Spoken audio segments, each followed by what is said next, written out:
For the past few days, Minneapolis has been in the spotlight for all the unrest that followed the death of George Floyd.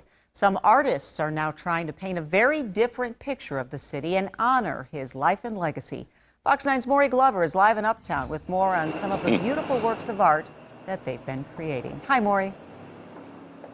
Hi, Karen. Well, you know, Uptown is well known for its art fair, but there's a different kind of art that is being on display in this neighborhood. And as you can see, some of it's still being worked on at this hour, all of it in honor of George Floyd.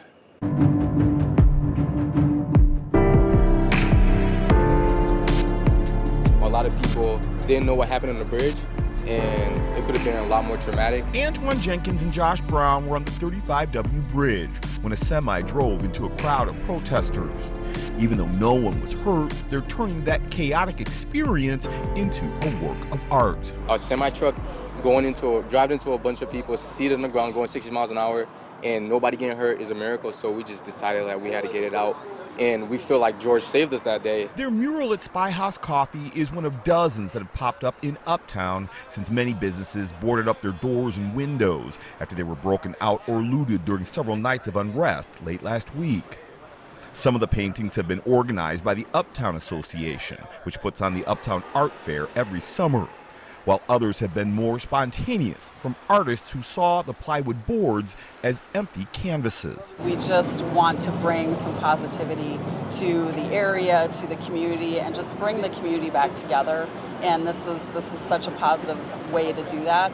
So since it's a natural fit for us. In fact, driving down Hennepin Avenue is like taking a trip through an art gallery, with murals ranging from portraits of George Floyd to homages to Black Lives Matter, to pleas for Minneapolis to do the right thing. The general manager at Amazing Thailand says she and her restaurant's owners scared off looters who had broken through the front door. And the new images are helping her put the painful memories of that night behind her. That was a nightmare and terrifying night that is still haunting me. But every time I come back here to Amazing Thailand, when I see this art, it's healing me. After what's happened, Jenkins and Brown hope the rest of the world doesn't paint Minneapolis with broad brushstrokes. But they hope their creative expression captures a moment in time none of us will soon forget. Because this is history in the making, and this is where people are going to come to Minneapolis. They want to see it, so this is it.